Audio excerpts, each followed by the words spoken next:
Spend some time here to talk about one of the plays we're really excited about here in the market. This is a layer one network that I feel has the opportunity to become the Kusama of the Ethereum ecosystem, to become the mainnet testing ground for all EVM compatible applications built in Solidity, for networks like Ethereum all the way to networks like Polygon, Binance Smart Chain, and Optimism and Arbitrum. I think that this is where a lot of the innovation is going to find itself because they've nailed one key issue, and that is security. Today, I want to go ahead and spend some time to talk to Tommy WorldPower, who's the CEO and founder of Energi. And if you guys haven't kept Energi on your radar, definitely watch this interview, and I definitely recommend you keep them on your watch list. So let's go ahead and dive into the interview with Tommy. Alrighty, everyone. So in today's sponsored interview, I'm sitting down with a long-term friend of mine in the crypto space. It is none other than Tommy WorldPower, the founder of Energi. Energi has been not only one of the longer-term partners here on the DataDash channel, but Tommy has been a great friend of mine in the crypto space. He's self-funded this really exciting focus on building a blockchain for the everyday person to get into the crypto space. And I think to be one of the more sustainable communities long-term focused on something that doesn't get talked about enough in crypto, which is security. So Tommy, thank you, man, for making the time. I'm really excited to hear about what you guys are building at the moment. You got some big launches coming up. And I think, again, you've got really the steadfast vision to be able to survive the next bull run and beyond. So thanks for making the time, man. Yeah, good to be here. Good to see you guys or talk to you guys. And yeah, let's have some fun. Awesome. So I wanted to go ahead and kick off things with just trying to give people a little bit of background. We're going to talk about a lot of exciting developments that you guys have going on. But for those who are maybe hearing about Energi or meeting you for the first time, Tommy, like give them the background about yourself. And also, I think we just passed a couple of days ago the anniversary for Energi and kind of the story behind it. So I think it'd be a cool thing to start off with. Yeah, for sure. So I've been in crypto quite a while, guys. I was also an OG crypto YouTuber. I was into Ethereum around its inception, and I actually had got quite a lot of Ethereum early on. I actually got a home equity loan and got 10,000 Ether back in January 2016 for $10,000. It was $1 at the time, so that was pretty cool. I also had quite a lot of Dogecoin as well too. I was really early in Dogecoin. I had a lot of that in 2014. But yeah, I've been in crypto for quite a long time. I've studied it a lot, and I kind of along my path. It was actually the 4th of July, 2017, and I was seeing everyone's Instagram posts for the 4th of July and the fireworks and the spirit of Independence Day in the US. And that's a really important point, you guys. We take it kind of for granted, but the United States really has more liberties than a lot of the world. And I'm grateful for growing up in the US and everything it's afforded me. And I got this message from the universe on that day, the 4th of July, 2017, to make a blockchain like no one else was going to make. It was a strong message. I didn't know what that was going to look like, but I just knew I had to do it. And so I did. And now we're 6 years out from that. I didn't know what it was then, but I know what it is now. Energi, the blockchain that I founded, is the only blockchain in the world that I know of that properly protects users and businesses. And we did that. It took 3 years basically to build the blockchain. It was originally a Dash fork because Dash had a treasury. And I wanted Energi launch right. I didn't do an ICO in 2017. Everyone was doing an ICO, raising $20 million. I didn't want to do that. I wanted Energi to be born as a pure thing. So I just had the coins emitted like Bitcoin. We did an airdrop too, where we gave away millions of dollars of energy. But it took 3 years to evolve from a Dash fork to get to an Ethereum code base. Energi is very similar to Ethereum. I did that on purpose. I have a lot of love for Ethereum, and I believe in the network effects. You know, everything being built on Ethereum is quite compatible with Energi. Energi is like 99% the same DNA as Ethereum. But there's a couple big differences, but the biggest difference that exists today, which is really important, is we built decentralized governance into the blockchain protocol level. And we did that by using smart contracts as well. Now, the reason why this is important is because the biggest application of decentralized governance is protecting people. And this is something I had the foresight of seeing years ago, way back then, but we see today that the biggest pain point in crypto is the issue of crime. And I felt the pain of our users, our community members. I see them as our citizens, and just my friends and family and crypto at large, that you guys see the scams are getting worse every day. Mm-hmm. This is a result of not having the proper protections in place. So that is how the spirit of energy. And now I understand, the United States talks about liberty and justice for all. And those are the same embodiments of energy. We have that liberty. It's a permissionless blockchain, all that, just as open as Ethereum, but the justice part is what's lacking in most blockchains, which we have. We have justice. Scammers don't get away with crime on our network. I'll explain to you how that works. But this is the future of crypto. This is the big next level up after smart contracts. And other huge smart minds have seen that even before me, but I'm the only one that I know that's executed that. So we're ready for the future. I wanted to hit on that point, Tommy, because one thing I can't remember if you mentioned it earlier, Tommy, but a lot of people may know that Tommy has also a YouTube channel in the crypto space. You've been covering crypto again since back when you were kind of starting in your early days of investing.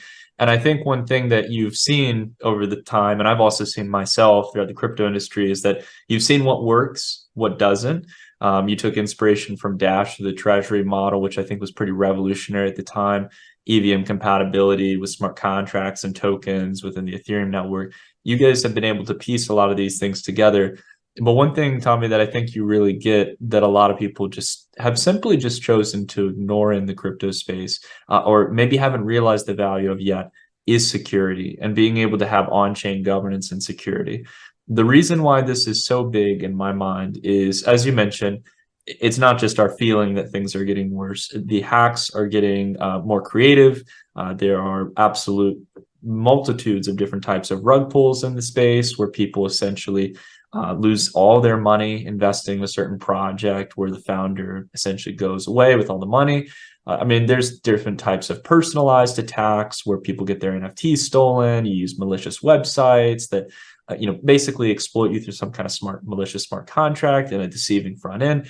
I mean, there's dozens of different ways that you can lose money, and it's gotten into the billions of dollars. And this has completely stunted the growth of crypto because those who are the biggest advocates for this industry, those who are adding to the growth numbers, they're now regressing because they're never going to come back to the industry when they lose $1,000, a couple $100, multiple tens of thousands, if not up to $1 million in some new DeFi protocol. So I think what you guys have really built here, what you've realized, Tommy, is that right now, blockchain and crypto as a whole, it's a sandbox. This is a multi-billion-dollar market, not a multi-trillion-dollar market in the sense of where DeFi can really grow to. And I think you see that, and you see that security is so important. And for me, I think this really makes Energi as a network a potential testing ground for all EVM networks. For me, like I see that there was, I remember, I don't mean to interject too much, but I think back to like 2018, 2019, 2020, when people like Andre Cronje, who was creator in Europe of Euro Finance and a couple other DeFi protocols, he always did this thing of testing and production.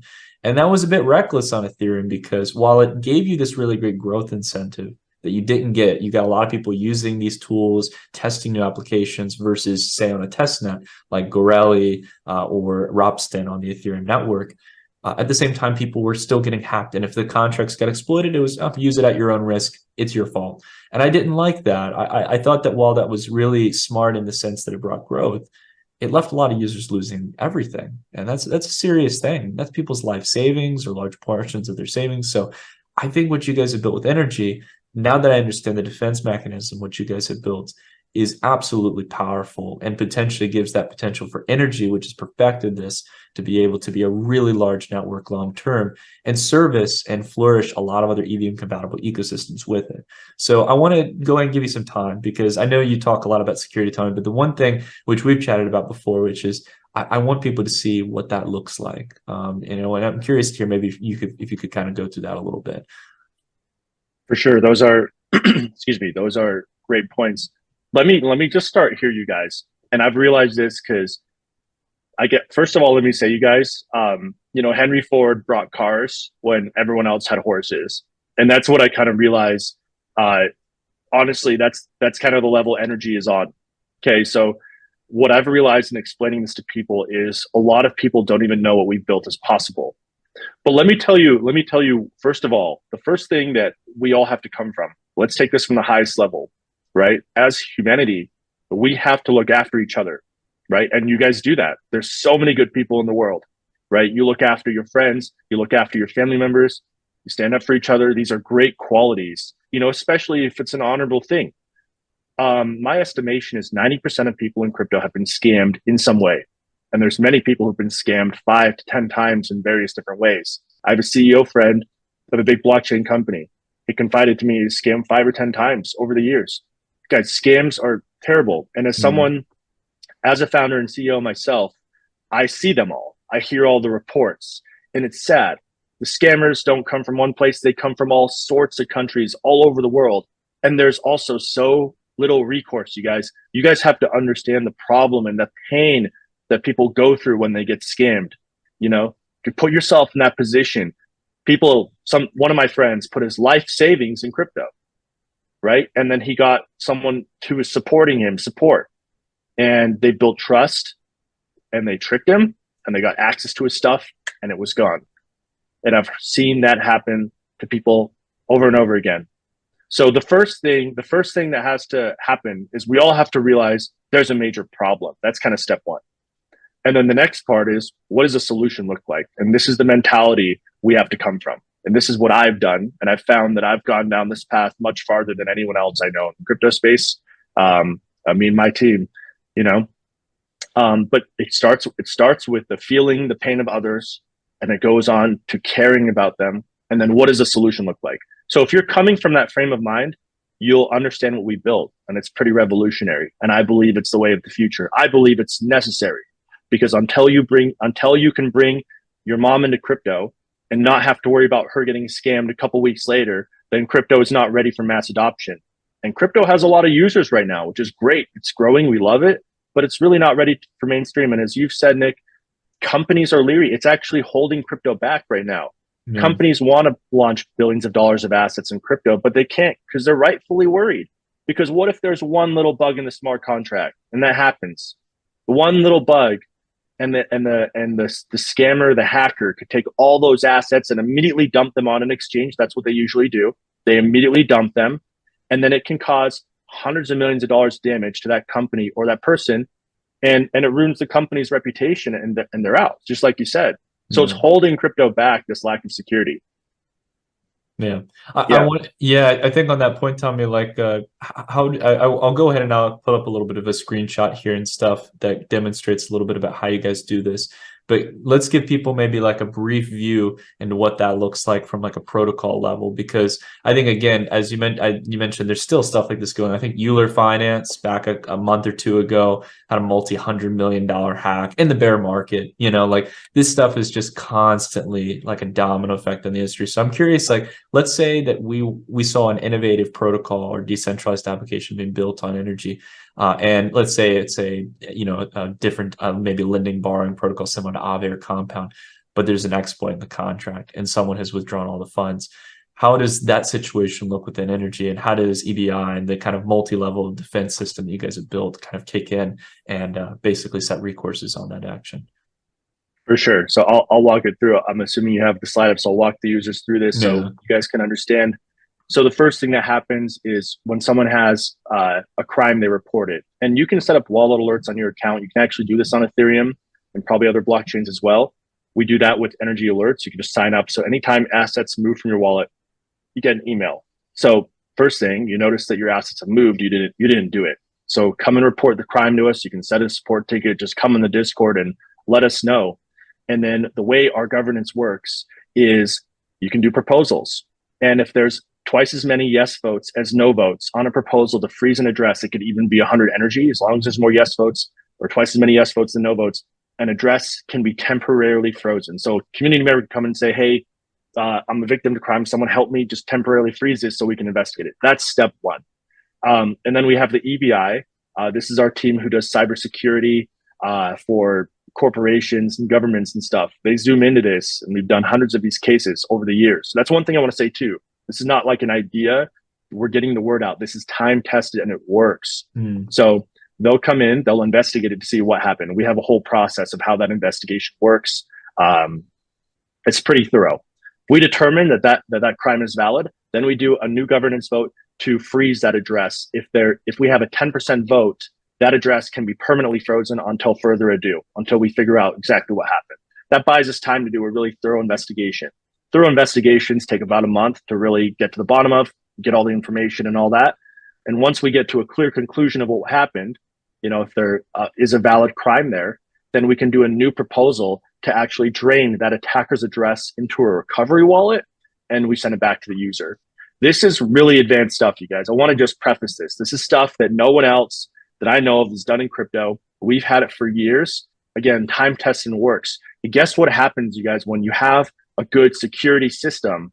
Criminals stop messing with your users. That's what happens. Come. Yeah. They don't come because they can't get away with it. Yeah. And I think there's a couple of things to note about your solution, Tommy. Like, one thing that people hear when they probably think about this is they go, oh, wait, this isn't decentralization, or like that you're basically rolling back the chain. And none of those are actually true. And it's, again, I think the topic of decentralization can be subjective, but to be honest, I think at the end of the day, you have an actual governance system of users, a decentralized network that can't be shut down. They're taking the action here to basically allow for this temporary hold or being able to help protect other users in the ecosystem.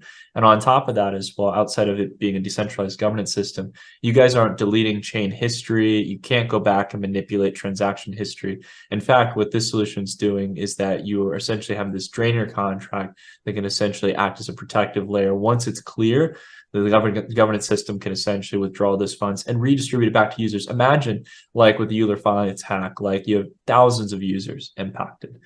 Immediately, once everything is resolved, the situation is clear, everyone knows it's been a hack, all those users getting their funds back and not losing 1,000 users and multi-millions amounts of dollars in the crypto industry. I mean, that's a huge benefit for the industry long term.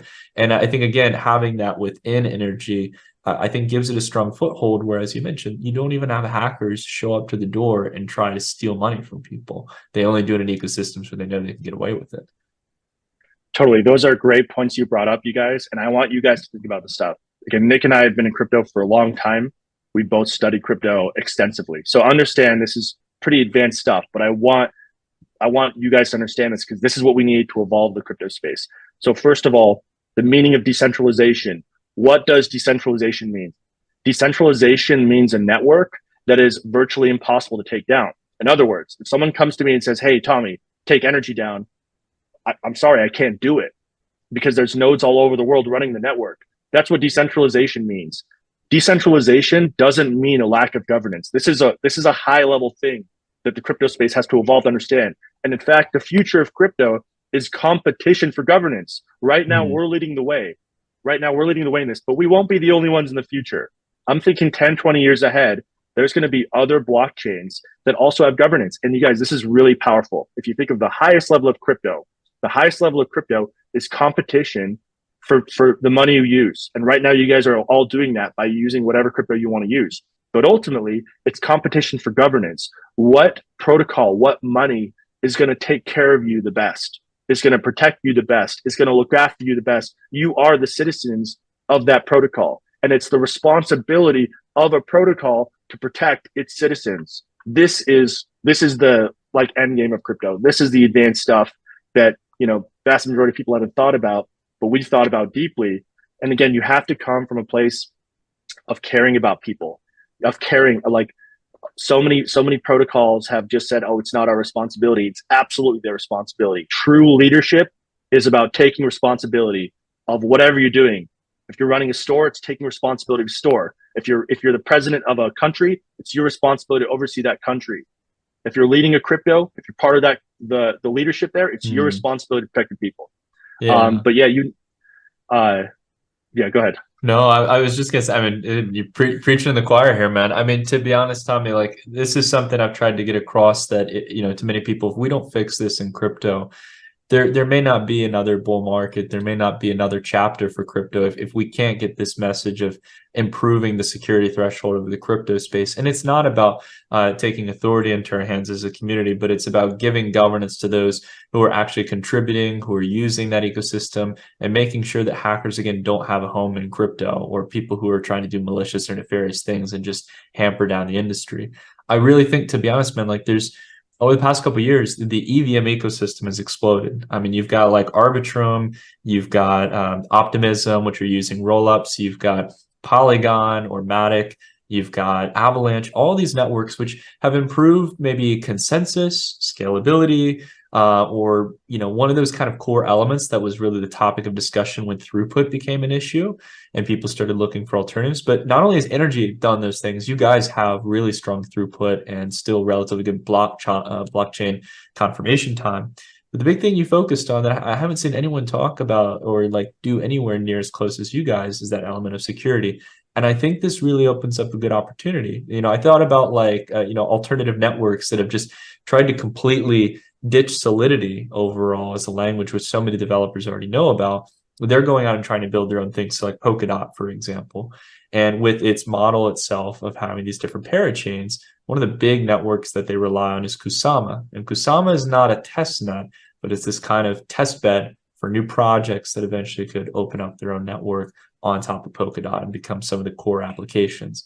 And to me, that's what I see Energy as here. And for the Ethereum ecosystem, there is no safe place other than testnets. And projects, I would say, go to die on testnet.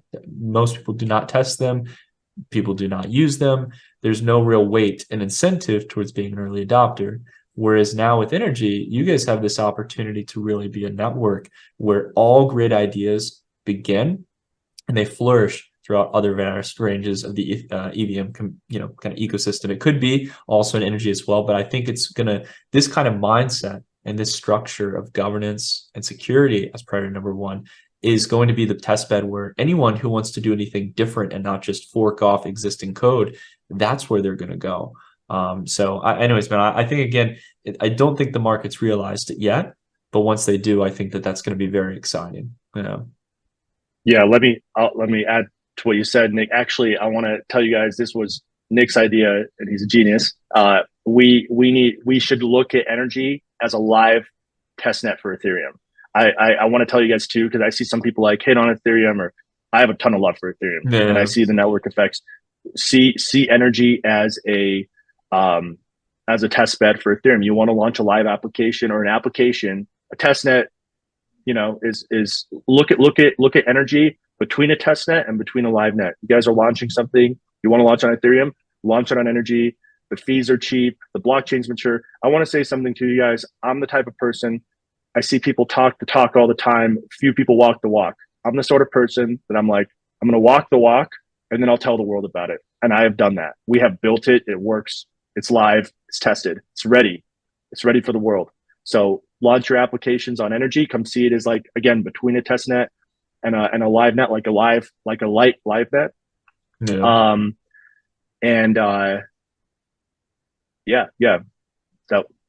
That's a great idea. I want to say the technology is built, you guys. This is what I wanted to do. I want to build the technology, make sure it works and all that. It's done. It took years to get here. We've done it. I bootstrapped it. It works great. It's time to have projects come on Energy, partners come on Energy. If you guys know people who are interested in security or who vibe with this kind of new way of looking at blockchain as a place where you can actually have safety, connect with me. I'm on Twitter at WorldPower. Send me a DM. My DMs are open. Let's connect. This is how we make the world evolve, you guys. We do it together. So it's ready for that. I'm going to leave a link down below in the description, guys, if you want to follow Tommy over on Twitter, if you also want to check out Energy and what they're building. Tommy, you guys have built a lot of the foundational things that we didn't get to cover everything today, but I think what's so exciting about this, man, is really that you guys have nailed the security. Once you start to understand that process, I think, of what you guys have built, again, and the layers that you've thought about towards making that security possible so people can't run away with the money, that hackers just have no incentive, this is going to allow for a really safe environment for some cool ideas to thrive in. And hopefully, after nearly 2 years of stagnation in DeFi, as someone who has been passionate about DeFi, since the term was getting kind of like created in 2019 at the legacy of the last bear market. Man, I'm so excited to see what kind of applications are going to be drawn towards this. There's so many people developing Solidity, so many contributors in the space. And this is going to be the ecosystem, I think, where they can build, man. So I wish you guys all the best. We'll definitely be having you more on the channel, Tommy. I would love to continue the conversation, man, cover some other areas of energy. But I definitely recommend, if you guys haven't, check out the links down below in the description. Learn a little bit about energy as well as a currency, some of the staking. There's tons of things we didn't talk about here today that we will probably cover here on the channel as time progresses. But I've been covering Tommy and their whole journey since 2018. And to me, it is one of the most community grounded protocols I've seen, when there's so many VC chains and so many short-term hype waves. So I'm excited to see it, man. You guys haven't been marketing over the last few years, but now's the time where you're going to get your vision out there, Tommy. So hats off to you, man. I'm really excited to see where things go. Thank you, Nick. As always, thank you for the support. I hope you guys enjoyed it. And Nick will have the links in the comments. Feel free to reach out. Any collaborations, we're open to. As Nick said, we were focused on building the past years. It's time for plugging it in. We have an NFT marketplace as well. We've been building the past 2 years. That is going into testnet phase. So if you guys are launching NFTs, soon you'll be able to do that on Energi with a good UI. You guys who have seen our products, they're good UIs. It's high quality stuff. So you can count on us for that. And thank you guys. And great times, Nick. Thank you. Awesome, man. It was a pleasure having you on, Tommy.